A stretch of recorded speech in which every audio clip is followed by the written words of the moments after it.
Hello and welcome to the Choreolosophy Podcast. I'm Chris Muntz, the host, and this is episode 27, Reboot, Restart, and Revitalize. This is the Happy New Year to all of you. I'm recording this on January 2nd, 2020. So we've got all, for you numerologists out there, all the twos involved. It's also really exciting. This is not the topic of the episode, but I just thought I would throw this out there, and maybe no one else cares but me. But we finally have a legit name for a decade again. When I was a kid, we had decades like the 80s and the 90s. And then we had the aughts, the teens. If you notice, we just kind of stopped referring to the name of the decade. Now we can say it's the 20s. We could do this better because it's the 20s now. See, we can say things like that, which we could say when I was a kid. So for all you millennials out there who don't remember having legit decade names, welcome back. Welcome to the 20s. So I'm excited about this episode today. It's going to be just me, and I'm going to be talking to you about some things that I think are really important as we head back to school.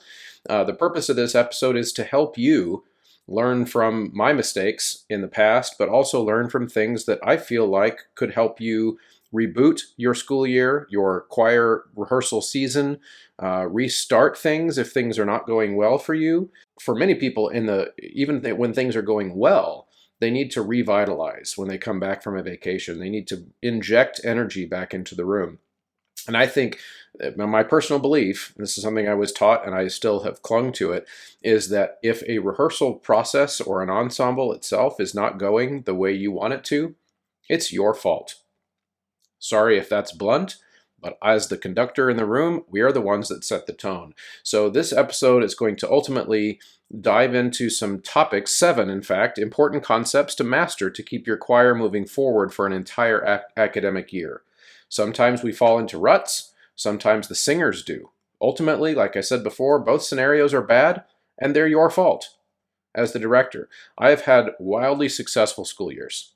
Okay, so some school years where I look back and think, wow, we killed it from the first day of school all the way to the end of the year. The kids learned, they got better, we had fun, we laughed, we cried. We did all of the things that make choir an experience. And then some school years that have fallen flat. In fact, just to give you the extreme example, there was one school year where my top choir at the high school was so bad. And I don't mean they sung badly. That might be the case in some instances, but it was just a negative environment. It was me browbeating them the whole time to work hard, them resenting me for browbeating them.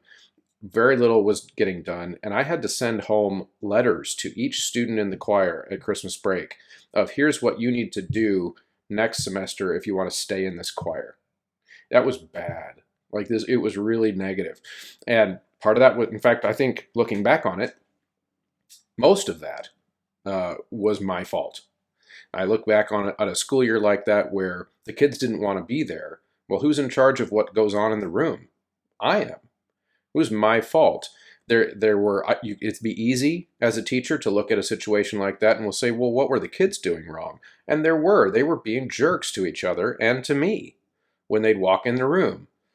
But for those of you out there who read, I don't know if this is still taught in music ed programs or not, but Harry Wong's First Days of School, that textbook that a lot of us got when we were learning how to teach, things have to be established on the first day of school. And in that school year that went so badly for me, I didn't do a good job of establishing the expectations at the beginning of the school year. I assumed too much about what kids would just do without me telling them. And so then by the time it got negative in the mid-year, it was very hard to wrangle that back. In fact, we never quite did. So taking that concept of there are certain things you've got to establish at the very beginning of the school year. That being said, if things are not going well mid-year, like it is now, there are still things you can do to reboot, restart, revitalize. And so when I've had some of those years in the past that didn't go well, these are some of the tricks, some of the concepts, some of the basic fundamentals that I try to go back to make sure that I can still salvage the school year. And even if the school year is going well and the rehearsals are going well, and I'm trying to get out of just school year only type of lingo, because of course many of you are church choir directors. The same concept goes there. Are there events in the church calendar that you can get behind you and then refresh, start over, set a new tone? Of course there are, and that's true in the community-based groups. I work with an adult group also that has, a rehearsal season that lasts essentially an academic year, and we might do a couple gigs and then not see each other for a while, and then do a couple more gigs. And so what you get to do again is you get to reset, you get to rebuild some concepts and some expectations every chance you get to leave, breathe again, and then come back with the choir. So that's what this episode is. I'm going to draw on some of that experience that I've had, the good and the bad, to come up with a list of winning strategies that are synthesized from my best years on the podium. So of all the best times, what were the things that I was doing to achieve that? If it helps you, I hope it does, that's great. And maybe you can pick out of the 7 I'm going to list, maybe 2 or 3 of them fit your agenda, and I hope that helps. And if nothing else, it might be something that's good food for thought for you, and feel free to kick the conversation back to me.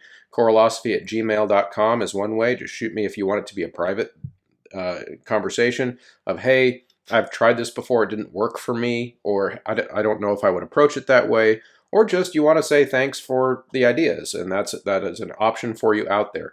If you want to engage more people than just me in the conversation, as always, you can go to Choralosopher's Facebook group, which is a group designed specifically for listeners of this show to get a chance to just communicate and be in community with the other folks that have kind of plugged into these topics that we talk about on the show. So I encourage you to do both of those things so that you can be plugged into the conversation.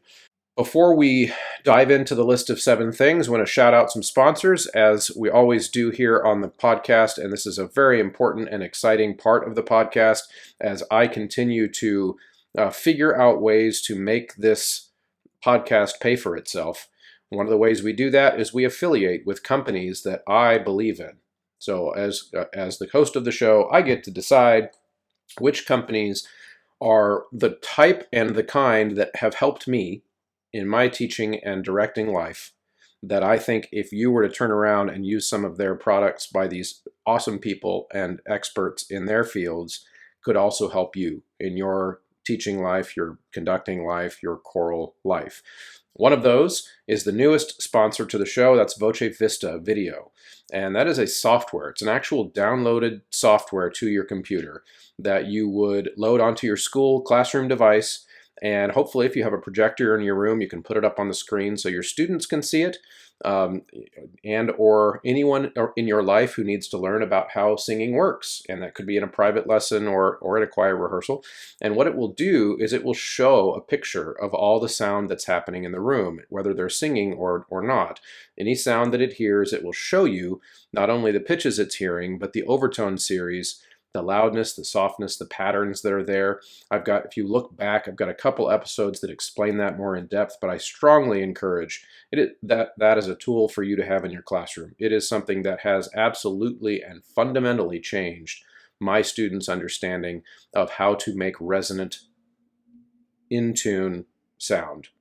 So that's a really, really important one. What you do there is you head to vocevista.com/choralosophy, and you can download a free trial for 30 days and just play with it. It does all the things that the software does for 30 days. And then if you decide you want to buy it, you just enter the promo code Choralosophy at checkout. You'll get your customary 10% off. So check that out. Also, sightreadingfactory.com. One of the things I'm going to talk about later in this episode is how to keep sight reading fresh throughout the year.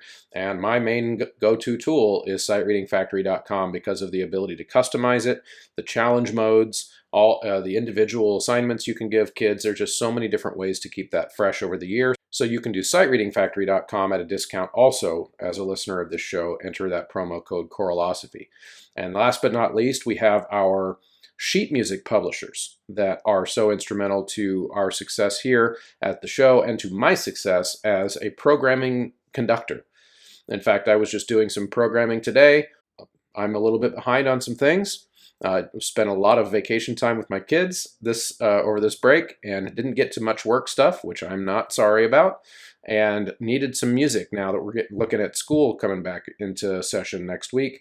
And I need to get some stuff in my hands now. So what I'm doing is I'm heading over to ryanmain.com. I'm heading over to graphitepublishing.com, and I'm checking out those resources, and they affiliate with the show, which is awesome. So if you're going to do what I do, to try to pick out some of your music by some great, awesome living composers that you can reach out and email and ask questions to, then you can use Choralosophy at checkout there as well and get 10% off all 4 of those websites when you're heading back to school. So I encourage you to check out all those products, and those people are awesome supports if you have any questions.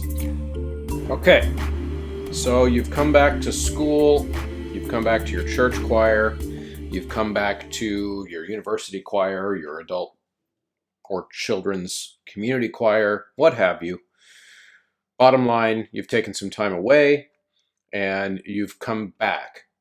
And it's mid-season, right? So most of us in the choir world operate based on some kind of an academic year calendar, which I find to be interesting, but it makes sense because so many of our jobs are wrapped up in a school, and then we might have also a church or also a community choir or something that we do. We have to double dip, a lot of us. It is the very fortunate few, as Bernie Sanders would say, the 1% of the 1% that in the choir world that can do a job and have that be it, right? So when we talk about a season in the choir world, oftentimes they are wrapped around that academic year. So let's say August-ish to May, June-ish, right? And we kind of think of each of those years, of those academic years, as a unit, whether it's a community choir or an academic choir, or even a church choir. I know that most of the churches that I know, a lot of the choirs will take the summer off. Maybe they've got some kind of special music in the summer. So the reason I lay that out for you is just to give you an idea of where I'm coming from with conceptualizing this episode. To keep a group of people locked in to a goal and locked into a process that is grueling, is sometimes hard for them to see the results of. It requires a master teacher. Some years I feel like I've got that. Like some years I feel like I'm mastering the room, in the sense that I can have them eating out of the palm of my hand all the way to May, right? And then some years you're feeling the need, and I've felt this too, feeling the need to just start over. Now, just to share what's going on right now for my school choir, I'm feeling like it's pretty good. Like it's a pretty good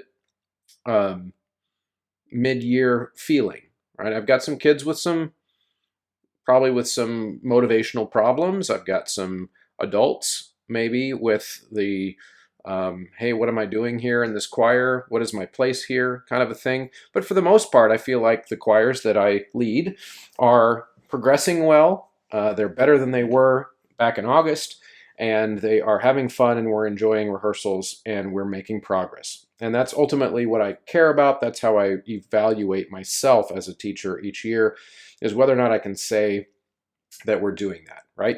So that's kind of the background of this episode, and thinking back to the times in my teaching life and my conducting life where things have not gone well. And if things have gotten to this point of January where I'm feeling like, okay, can we just fast forward to next year and start over? That's like the worst feeling, right? Because then you see, then your year just drags on, right? It just keeps, it's like you're always looking for that finish line. And what I'm going to encourage us to do today is to think about ways that we can get past that feeling, so that we're not looking ahead to next year, that we're really living in the moment with each of our singers. That we're thinking about today and what we can do today and how we can be better tomorrow.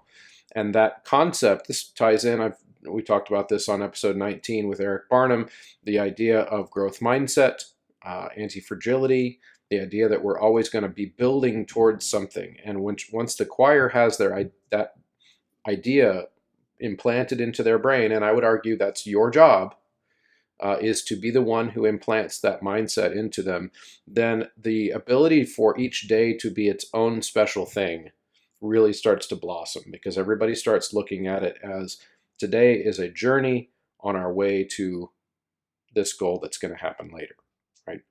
So here we go. Number one thing, and by the way, I put this on, this is going to be on the show notes as well. So if you're going back to look at this later because you want to implement some of these things, that's great. These are not ranked in like the order of importance. These are just ranked in the order that they came into my brain as I was typing. Okay, so the first one I'm going to talk about is keep sight reading. This is number one. Keep sight reading every single day as part of your warm-up if that's when you do it. But the main thing is that it's part of some kind of routine. You can go back to episode 18 to have me lay out how I do it. But it's the bottom line is it's part of a routine. Okay, now you might immediately be thinking, okay, so I thought he was going to talk about things to keep things fresh, right? Or ways to keep things fresh.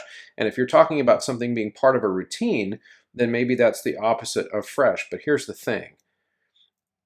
Your job in teaching their literacy skill through that sight reading exercise each day or lesson or whatever it is that you, however you think of it in your rehearsal, your job is to keep it fresh by keeping ahead of them. By keeping them guessing. My students wonder what I'm going to make them do next when it comes to that sight reading factory exercise that we do every day.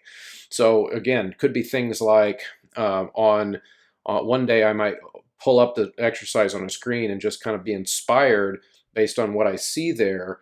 Ooh, this one would be a really fun one to do without solfege syllables. Just make them sing. It's maybe I noticed that it's more stepwise than a typical level 5 or 6 exercise might be. And so I'm going to challenge them and say, okay, guys, we're going to see if you can read this now just on a neutral syllable. Okay, so that would be a basic one. One thing I like to do, and you should try this, it's super fun. You've probably all done the exercise, the solfege exercise that is do, do, re, mi, re, do, and then all the way up and down the scale, right? Many people have done that. It's a great one for no other reason other than just getting the mechanics of the hand signs up and down to be in their kind of rote memory so that they're flying through exercises using their hands, and that's a really kinesthetic part is really important. That's a different episode though. So you get that, and then I might say things to them like, all right, so this time you're going to do it, but you're going to audiate only and not sing me and so. So then they might go do, do, re, do, re, do, re, fa, re, do, and they're leaving out, right? So they can do that during a warm-up, and you can have kids do that on the first day of school if you keep it simple enough. We're talking about, I don't care how old, 8-year-olds can do stuff. If the pattern is simple enough, they can do that right away. Okay, so then you take that, so I'll do that solfege exercise, and then the sight reading comes up on the screen. And I'll say something like, so do you remember how during our solfege warm-up we didn't sing me and so? Okay, so those are still off limits during the sight reading. You can't sing me or so. So then they're reading things on the screen that have and, but they have to see it coming, audiate it, and then sing the next pitch. Right, so I'm just listing, there's no way that I could even if I dedicated a whole podcast episode to just this, that I could explain all of the different ways you could tweak their sight reading to keep them guessing, to keep them having fun and laughing at themselves. Physical motions are another one. Sometimes we might do as part of that sight reading exercise, well, instead of me, you're gonna clap, right? So the me becomes a clap. Do, re, do, re, do, right?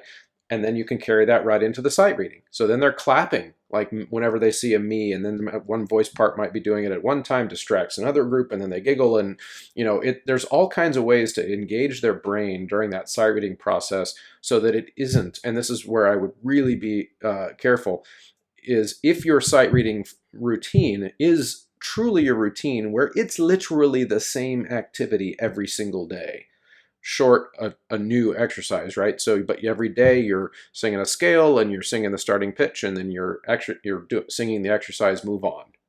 If you're not talking about concepts during that time, if you're not throwing in music theory, if you're not throwing in vocal development, during that time, then you are running the risk, I think, of falling into a sight reading rut at the beginning of rehearsal, where your warm-ups, your sight reading process, if they can predict before class starts exactly everything that's going to happen, you will lose them. That you will lose them. So basically, if you feel like your kids are bored with the beginning of class routine that you've established for them, you are boring them. Don't let yourself be fooled in thinking that my kids are bored. This is something that is happening to me. No, your kids are bored. You are boring them. So change it up.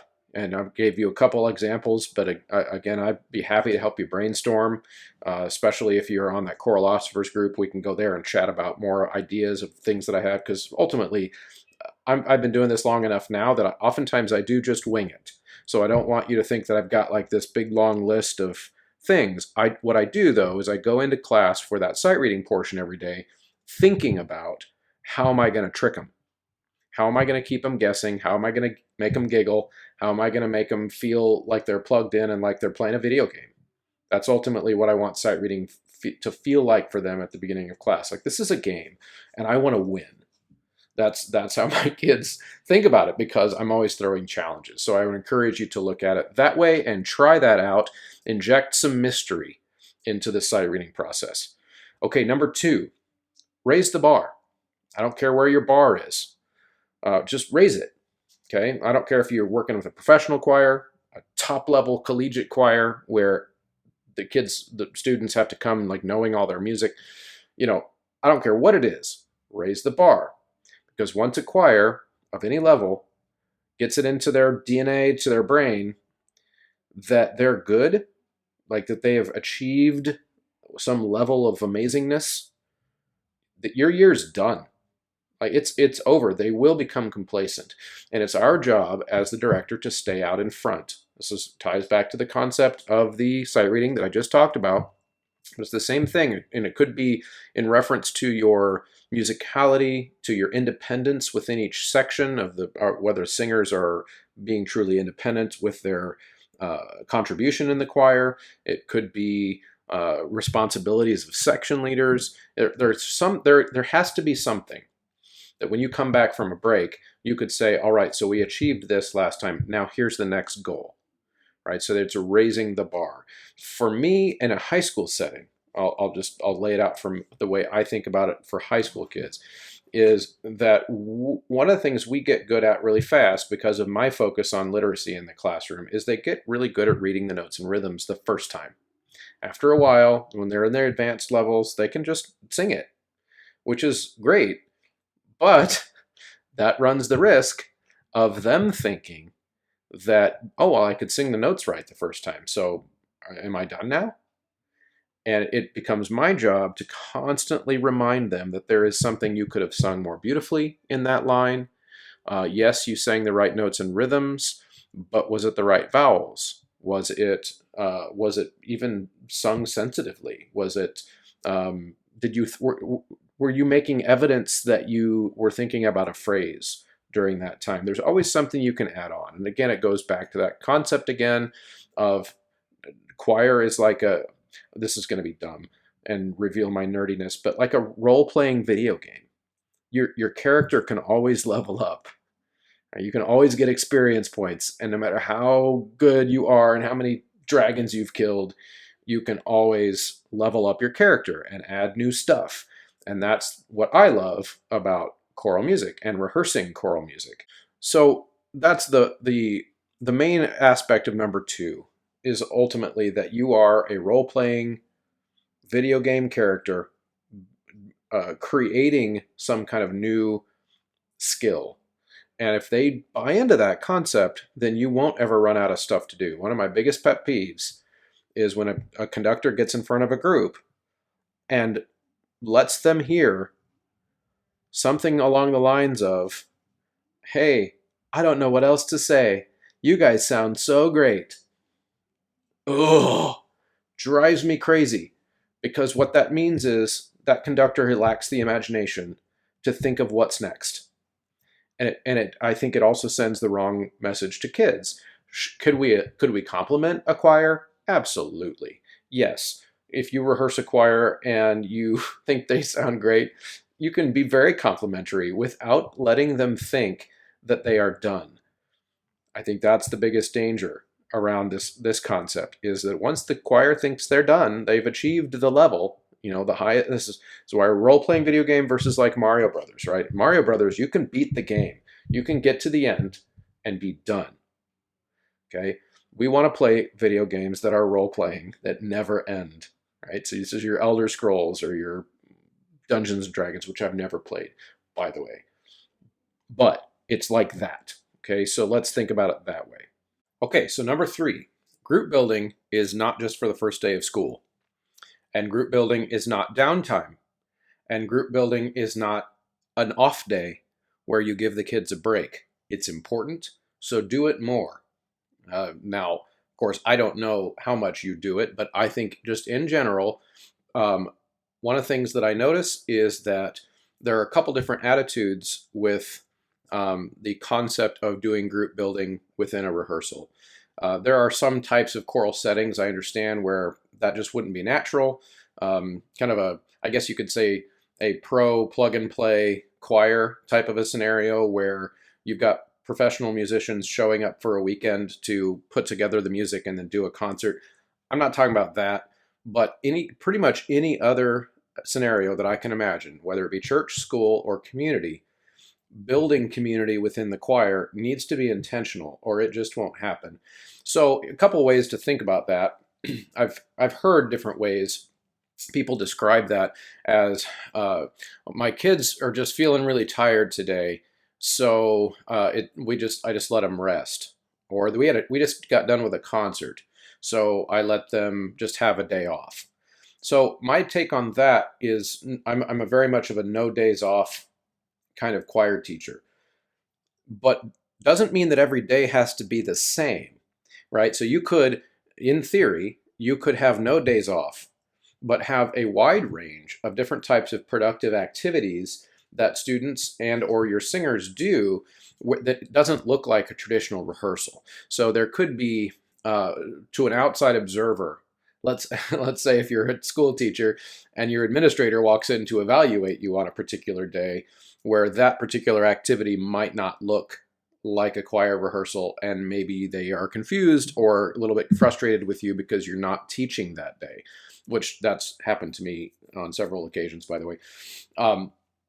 But it's still productive time. And I've always made the argument to my administrator or co-teachers or whoever it is that might think that was a waste of time, that no, we're not wasting time when we sit down, because my kids don't sit, so they stand on risers the whole time. So if it's group building time, we'll sit them down, and there would be some type of engaging activity where they're all required to participate. It's either a philosophical discussion on the direction of the choir. It could be a storytelling time where we all get to know each other by sharing instances of things that fall into a certain category. Like I might say, let's tell stories about times we got injured, or let's tell stories about most embarrassing moments. What those types of things. It doesn't have to be anything special, but the point is that it is productive time. And my argument for that essentially is this: yes, sitting them down for rehearsal and group building is an entire day lost in the sense of not learning notes and rhythms. But what I find that does, especially with young singers, but I believe this to be true in church and adults choir settings as well, but that group building time means that when it's time to work hard on a different day later, I know in my scenario, when we're getting into real serious rehearsal mode, I'm driving those kids really hard. I'm expecting a lot of them, and I'm expecting a lot of their 100% focus for 100% of the time of the rehearsal.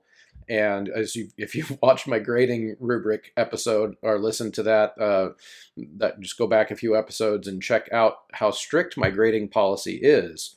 I mean, I look at kids on a all the time, sometimes, most of the time or never rubric, where most of the time doing the correct things in rehearsal is a C.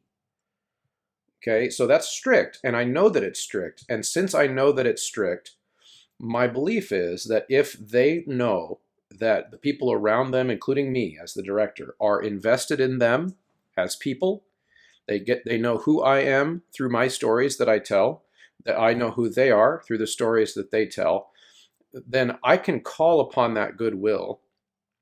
And I don't even call it goodwill, but I can call on uh, that knowledge that they have that I'm on their side when the rubber hits the road maybe 3 days later and we are really working hard and I am demanding of them their best when maybe they don't want to be at their best because they came into my classroom with a problem from home or a problem with a boyfriend or a girlfriend or whatever might be going on in their life where they weren't coming into the rehearsal with the mindset of being 100% focused.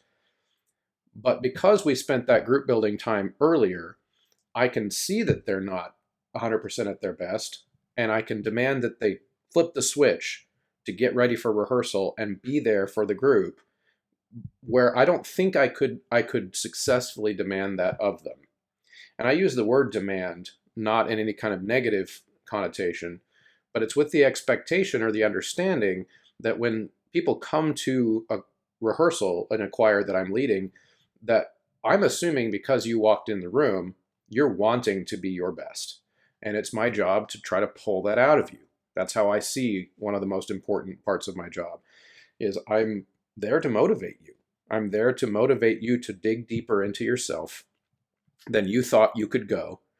And if we haven't established any kind of rapport as a group between conductor and student prior, then that same act of, again, you'll use the word demand, that same act of demand from me as the conductor could be looked at very differently. It could be looked at as, who is this guy and why is he telling me what to do? And instantly creating a negative environment. And I know that in years that I've done a good job of this, I see that to be true. And then I can also think of some years earlier in the episode, I talked about a really particularly rough year where I can think immediately to the lack of group building that we were doing early on in the year and then throughout the year, almost to maintain that sense of morale. So I think that's a really important one. Don't just assume that first day of school get to know you games are all you need to do. Come back, hit it. I would say every couple weeks or so, some type of group building activity, sharing time, philosophical discussion, back and forth, Socratic seminar. Those are all different types of things that I do in class that are very, very important. Okay, I'm going to change gears just a second here and talk to you a little bit about some exciting things that are going on over at Patreon. On the Patreon page for this show, you can find that at patreon.com/choralosophy. The community over there is growing, becoming more and more engaged. And honestly, I couldn't have dreamt that in the first year of this show, we'd have 20 people over there who are of their own free will volunteering to support the financial side of this show. And it's really inexpensive for what you would pay at Starbucks to get a coffee once a month, as little as $3 a month. You can become a subscriber over there. And the benefits to you there are of kind of getting to be in the behind the scenes conversation of the show, a little bit more of a direct access to how the show is made. There are once a month a patron only episode over there that you get to see that no one else gets to see. There is also a pre-booking. So when I book a guest, I don't announce who's going to be on the show until the show is, of course, published. But over on Patreon, you get to find out who's coming on the show prior to who's coming on the show, so that if you have any questions for that person ahead of time, we're going to try to start that as a tradition on there where in future shows, hopefully in 2020, we're going to have enough questions built up from our Patreon where that guest gets to kind of answer some questions that aren't from me, but they're from you, from the community over there on Patreon. So that's another thing. And then finally, one of the other big benefits of being a patron on the Patreon page is that any extra documents and or resources that I've either created, which it takes me a lot of extra work beyond just making the show, I will publish them on there so that subscribers have access to that extra content. The best way that I could explain that to you, and I'm not apologizing for asking you to help in that way for those extra resources, but here's how I would explain it. It takes a lot of my time and energy to create the show itself. Now, the show itself is free, right? But already it takes me quite a bit of time to create an episode. In fact, to create an episode like the one I'm doing right now, when it's just me, that actually is quite a bit labor intensive. Believe it or not, it's easier to do an episode where a guest comes on and I can just banter back and forth. It requires almost no prep. Whereas these kind of how-to episodes that you seem to like as an audience are the ones that take the most work. And so what I'm asking for you to do is, if you want that extra stuff, all of that extra stuff that you decide to vote with your money, $3 a month, it's relatively painless, and Patreon just pulls it from your PayPal or whatever once a month and you don't even notice it. I support other types of publications myself on Patreon, and I just get a notification once a month that they've pulled that $5 or $10 or whatever out of my account, and I barely even notice that it's gone, right? So, but at least it makes me feel good that some of the publications that I get a lot out of are getting my support. So I'm presenting that to you as an option, and if you don't want to take it, that's totally fine. Just be aware that that's why that's there, and if at any point you decide to jump on the Patreon to get that extra stuff, that extra benefit, feel free to do that. Again, there are $3 as low as $3 a month. You can jump into that community. So I encourage you to go check that out. Patreon.com/Coralosophy. Okay, number 4, set goals. That sounds obvious. Why is he talking about that on a podcast? Set goals, I'm not quite done, and make them as public to your singers as you possibly can. Don't assume, and this is a mistake I see a lot, don't assume that because the goals and the classroom expectations, organizational goals in a community choir, church worship goals in a church choir at the beginning of a season were communicated, that the singers present will have those goals at the forefront of their mind from August all the way to May. In fact, you should assume they won't. That's hard for us sometimes to see as directors until we realize that it is our job to eat, sleep, and breathe the goals of the choir throughout the entire season. It's not the singer's job. It would be great if it was. Our jobs would be so much easier if it was their job to come into every rehearsal focused on a goal. And many of our best, of course, our best singers and our best team members do that. But that's not necessarily true of all of us. For most of our singers, singing in a choir is one of many things that they do, one of many things that's on their plate. I know at teaching the high school level, many of you know this is true. Our kids are pulled so thin. They're stretched so thin. They're taffy that you can see through, right? Because of how many people are pulling at them with different expectations. Now, it is reasonable to expect that when they are with us, they are focused. But that will require, I think, some goal setting that comes back throughout the year. And back when you come back after a break at the beginning of January, I believe that's the perfect time to reestablish with everybody, what is it that we are working towards? And the important part is, what are we working towards and why?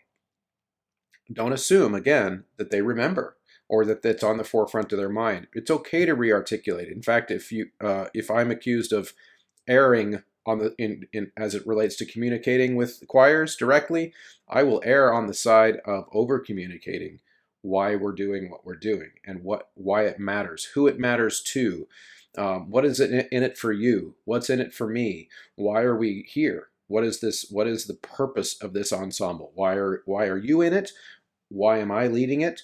All of those conversations have to be articulated. I'm not going to walk through all the SMART goal things, but many of you are familiar. It's an acronym, SMART goals. I'd check those out because they are a really good guideline for whether or not the goals you've made for yourself as the conductor, your ensemble, whether or not they are SMART, measurable, achievable, all the things that SMART stands for. So I would check that out as a system too, to build goals. But if you're winging it, in terms of what the long-term and short-term goals are for you and your choir, it will be very hard to communicate goals to the singers. If you're not communicating the goals, then they're not going to have any, because they'll start to develop their own. Actually, it would be a better way to say that. Everyone will have goals all the time. We are an incentive-based species. We will always have goals. What you want in a group activity is for everybody, while they're there, to at least be rowing in the same direction in the boat, right? Which makes our rehearsals more productive, long-term growth, all of the things that need to happen. So I would encourage you to get up on the podium in front of a class, in front of a church choir, your adult choir, and just outline for them again what those goals are. Okay, number 5. This one's a little tricky. You might have seen on the promo image for this episode that there are a couple things that I'm throwing at you as your responsibility. Number 5 is create engaging rehearsals. Again, seems obvious, and how would you do that? Well, in my opinion, it has to start and finish with you being an engaging person. In the same way that if they're bored sight reading, it's because you're boring. If they are not engaged in rehearsal, it's because you're not engaging them. That is something that is your responsibility. And here are some insights that I'd like to give you on being an engaging person. There are some of you out there, and I'm not trying to throw you under the bus, but maybe you're one of those kind of introverted personalities that it's very hard for you to be exciting, right? To get up in front of a group of people and just pour out energy. That is easier for some people than others. It's a talent. It's one of the things that makes a great conductor, is whether or not a person in the choir stares at that person and just can't look away, right? That is an important part of it. And I don't know that I can teach that to you, with the exception of this one thing. Learn to be yourself. A person, no matter how their personality might present to the world, is more interesting to other people, is more engaging to other people when it seems authentic. Okay? So I'm going to illustrate this with a story. When I was a practicum student, so a young undergraduate, we all did it, where we had to go out into classrooms, and it was pre-student teaching even. So I think I was probably 3rd or 4th year undergrad. I did 5 years for undergrad, so 3rd or 4th year, somewhere in there. And this was going to be my first time in front of a high school choir, where I was in charge of leading the rehearsal. Okay, so I'd interacted with kids up to this point, but I had never been the one who's in charge of the rehearsal. This was going to be my first time. And one of the assignments that we were given for that project was that we were supposed to bring, and I'm going to date myself here, a VHS camera and record that rehearsal. So I did. I think it was some madrigals. I was rehearsing some madrigals, and they were in Italian, if I remember correctly. And the assignment for that videotape was to take it to a trusted advisor / mentor / more experienced teacher to watch the video with them and get feedback. Somebody who we believed would give us honest feedback. So I chose to take it to my high school choir teacher, to Steve Perry. Some of you might know him. And Steve, this is the 2nd time I've told a story about you on this podcast. I apologize, but you kind of are responsible for creating this monster, so you might have to deal with it.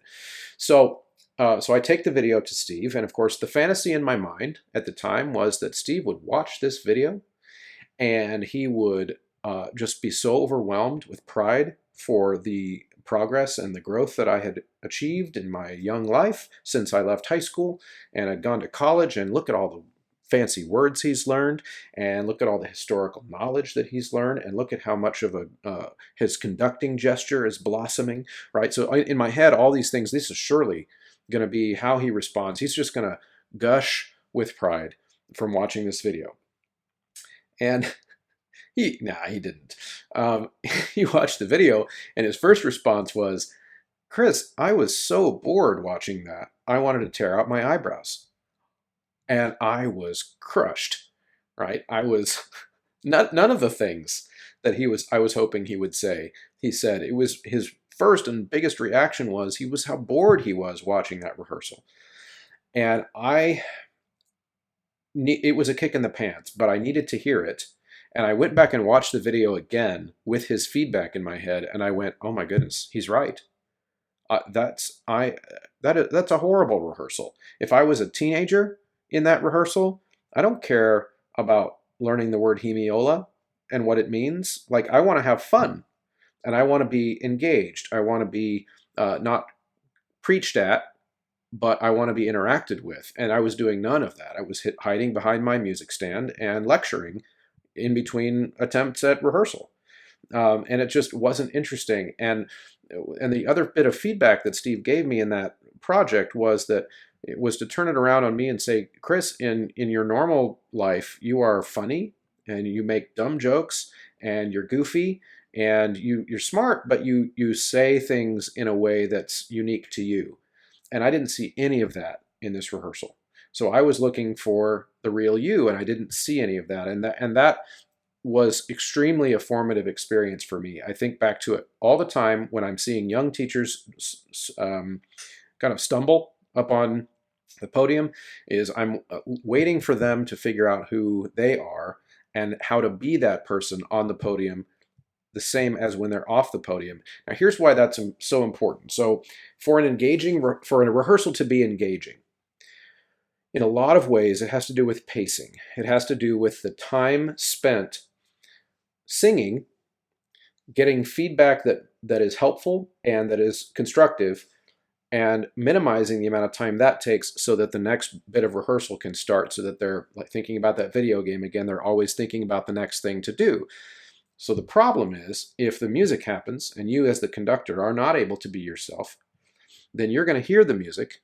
You're going to have to filter what you say through the character of someone else that you are playing, rather than responding as you. Okay? Now, that's just going to slow you down. And a slowed response time between singing and instruction / getting back into the singing is the surest fire way I've ever seen of killing a rehearsal, killing the vibe in a rehearsal, killing the pacing of a rehearsal. And so here's a quick tip, especially for you young directors. In your head, every single time that you are singing, this is slightly a tangent, but every single time you hear the choir singing, there are 3 things at minimum, especially when you're starting out, that should be spinning in your head, ready to come out as soon as they're done singing. What do I say if it exceeded my expectations? It was just amazing. And their attempt was way beyond what I thought it was going to be. How am I going to respond? And how am I going to respond immediately when they're done, so that they feel the joy that I feel, like in that moment? That's one possibility. Door number 2 is they're about at where I expected them to be, meaning I had an idea of notes and rhythms they might miss. They missed them. I had an idea of vocal technical things that they might have had problems with. They had the problems, but for the most part, it was a good attempt, right? And that elicits a different response, and it again has to be ready as soon as they're done singing. And so they get that next thing to do, because even though it was what you expected and you're proud of that attempt, you get that positive feedback, they're ready to go on. And then there's the third response, which is that it did not go well. And they need to have some kind of an immediate feedback of not being punished, but immediately what about that attempt was not successful, and what little small piece of that attempt can we go back and try again and try to scaffold it and build it to be a more successful passage of music or whatever it is that we're trying to attempt. And so I throw that tangent in there as advice I give to student teachers and to young teachers all the time, and through the lens of being yourself. Because if you have, that's a lot to think about, right? For a young director too, especially where you're reading the music during that attempt and you're trying to figure out all the stuff that's going on, and to still have all of those ready plug and play responses ready every time they sing something, that's hard.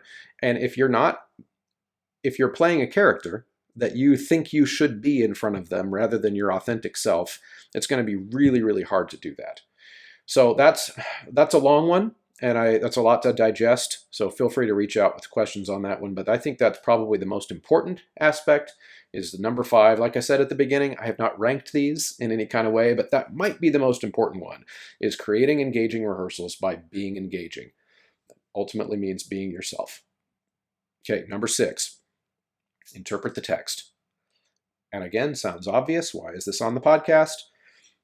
But I think this is done in a lot of rehearsals, in a lot of classrooms that I've observed. It's not done enough. In some ways, it's another opportunity for group building, which goes back to an earlier point. If you are sitting the choir down to interpret the text, you are creating an opportunity for them to express what the music means to them and what the text means to them. It's also a good opportunity to point out that a lot of the music we sing in the choral world is great poetry. We are accessing great poetry. And the way I define that to students is poetry that is great if it has layers. If you could read it once and interpret it at the beginning of the rehearsal process. And then we add the talent of these composers that are setting this great poetry, and they add this soundscape to that poetry.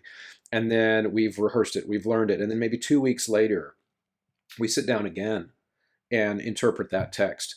What they will discover is with the text and the music together, there are new interpretations popping out of things that this poetry could mean, right? And then you get to point out the really important poetic concepts, like the intent of the writer of the poetry. Maybe it was a poet in 1882, right, who never knew this piece was going to be a choir song. What is the intent of the artist who wrote that poetry? And how is it that your reaction could be different than the intent of the poet? And is that right? Is that wrong? And most poetic analysis would suggest that that's actually a feature of poetry. That's not a bug in poetry. That of all art, really, that the creator of the art could have an intent that does not match the response of the audience or of a performer later or whatever. And it's okay to talk about that because all of those things add to the onion. They are layers of the onion. So an example of something that is not great poetry, I'm going to die on this hill. Not great poetry. Who let the dogs out? Who? There are no layers there. That is not going to go down in history as one of the greater poetic contributions to music, because it's got no layers. Okay, it's just what it is.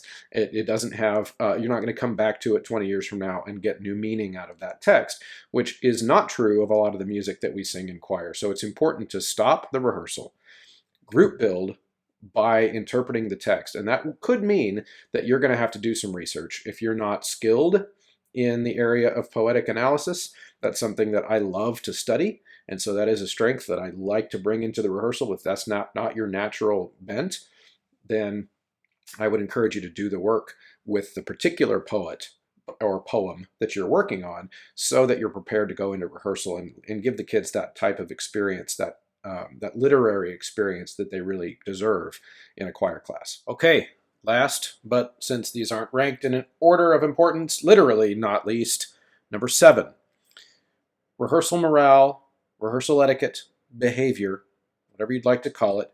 If the morale or rehearsal etiquette is not what you think it should be mid-year, then you're going to have to shock the system. You're going to have to do something that puts them so far outside of their comfort zone that it becomes like the first few days of school for them, because this is so new.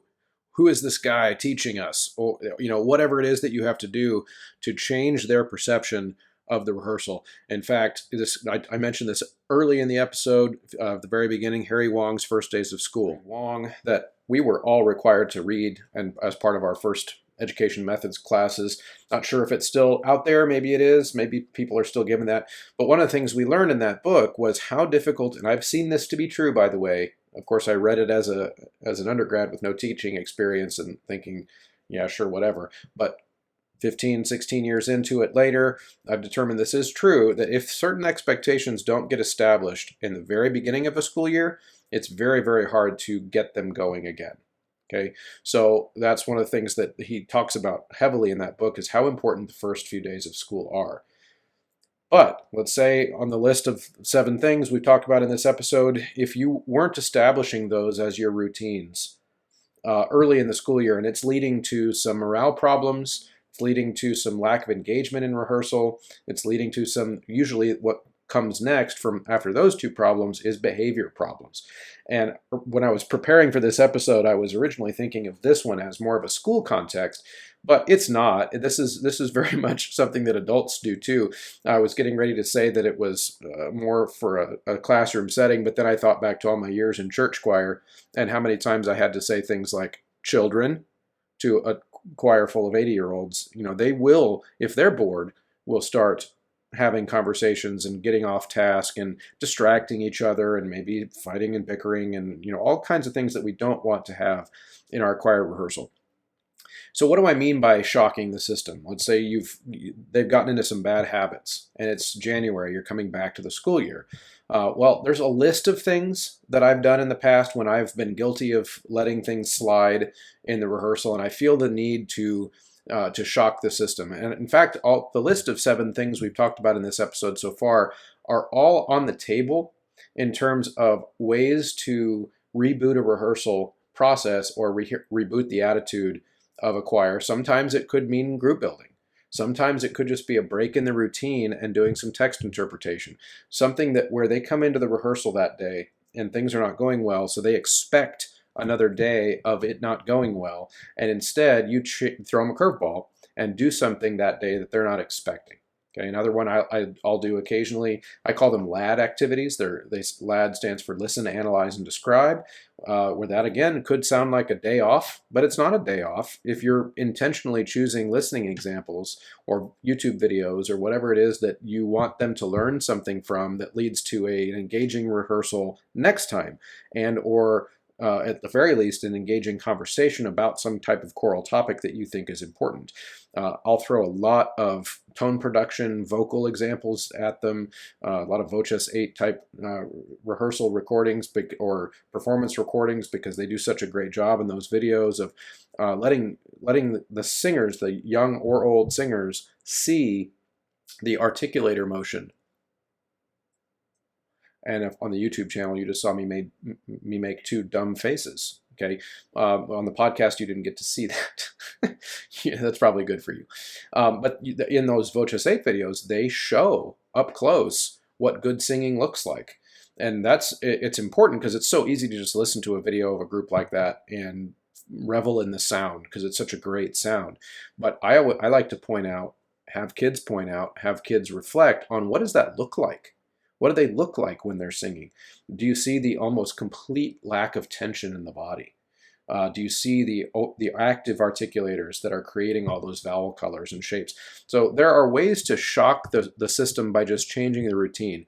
But if you don't feel like that's enough, there are some more shocking things that you can do. So one of the things that I like to do when things need to be shaken up, one of the first things I'll do, this is usually a first attempt, is a new standing or seating arrangement.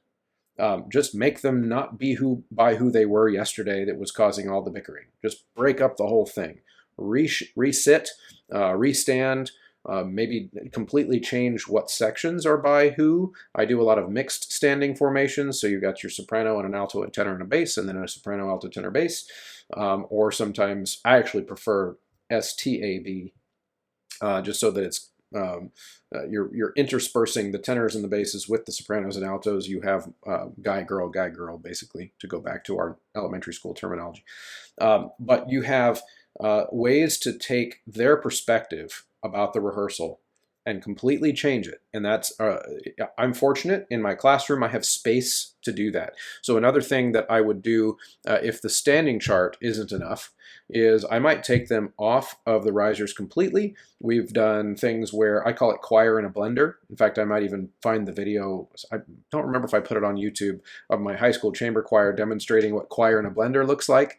And where essentially the gist of it, if I can't find the video for the show notes, the gist of it is that each choir member picks their own path through the room. They're supposed to walk on the beat of the song, and their job is to try to explore the entire room during the course of the song. So they're not allowed to just walk in a circle over and over and over. They've got to go this way and this way and this way.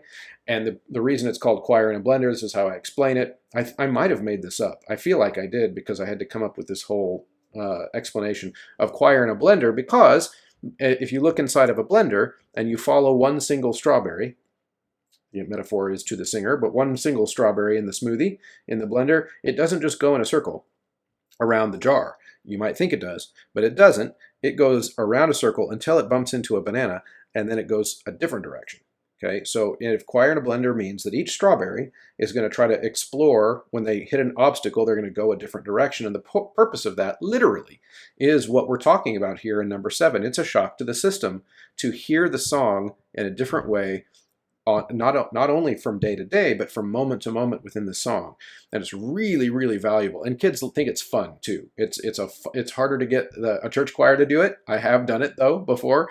It's harder because the mobility is not as good in a church choir. But to just have them shifting and moving and trying to hear how their part fits in, depending on who they're around. Okay, and so it's interesting, it's fun, it's a way to, it keeps them too busy to really have behavior problems. But ultimately, the morale problems are where, that's when you know things are really bad, right? It's when you feel very strongly a vibe in the room that people do not want to be there, right? And that there is some kind of obligation, they're there to get their grade, but beyond that, there is not much willingness from the choir to go that extra mile. So I'll end today with really what I see as the only way to approach that, and that is to lay all your cards personally on the table. I've been known sometimes to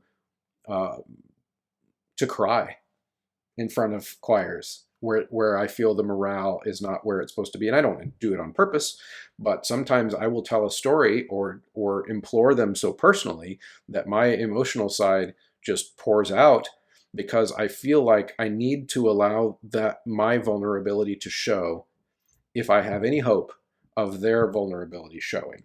So there are stories that I might tell that really reveal the why of why I'm a director and why I want them to be there with me on that journey.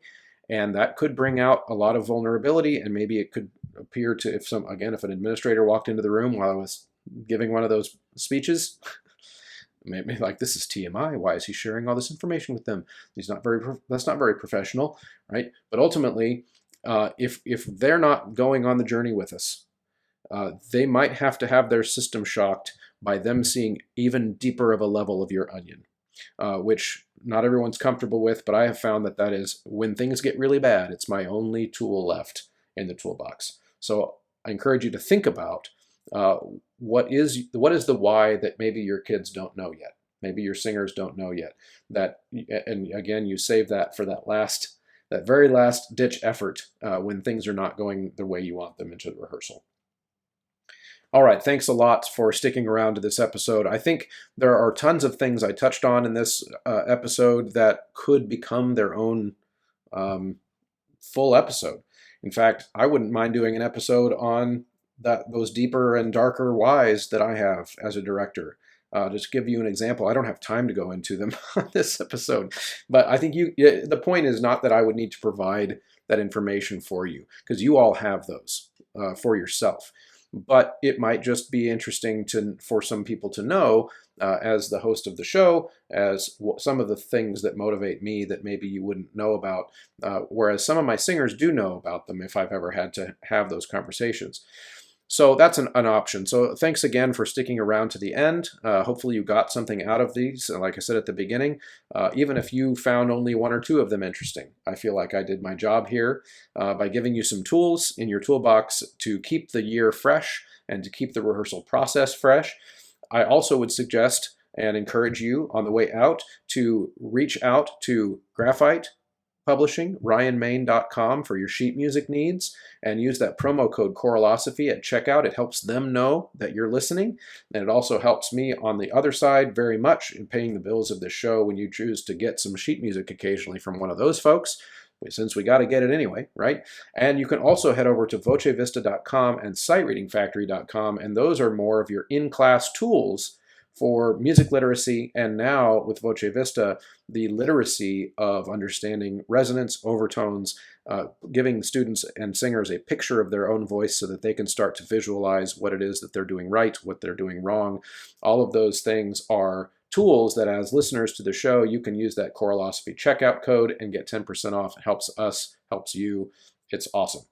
And finally, if you like the episode, like, subscribe, share. Really, really helpful when you guys share the episodes. It drives traffic. Also, leaving a rating or a review on the podcast app that you use is very helpful. And of course, like I mentioned earlier, head over to patreon.com/Choralosophy and join that community for as little as $3 a month. Happy New Year, and we'll see you soon.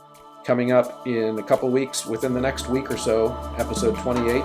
And if you want to find out who that guest is, jump on over to the Patreon, and you'll be able to find out who that guest is coming up really soon and be able to supply some questions. So see you then.